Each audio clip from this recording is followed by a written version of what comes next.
হাদিসে বর্ণিত আছে যে প্রখ্যাত সাহাবী জাবির ইবনু আব্দুল্লাহ রাদিয়াল্লাহু তাআলা আনহু বলেন, বৃষ্টি না হওয়ায় প্রচন্ড গরমে একদল লোক রাসূল সাল্লাল্লাহু আলাইহি সাল্লামের নিকট এলো। গরমের তীব্রতায় তারা কাঁদছিল।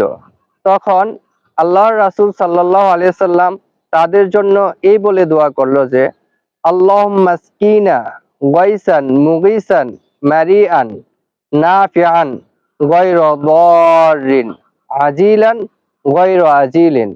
হে আল্লাহ, বিলম্বে নয় বরং তাড়াতাড়ি, ক্ষতিমুক্ত, কল্যাণময়, তৃপ্তিদায়ক, সজীবতা দানকারী মুষলধারে বৃষ্টি দান করুন।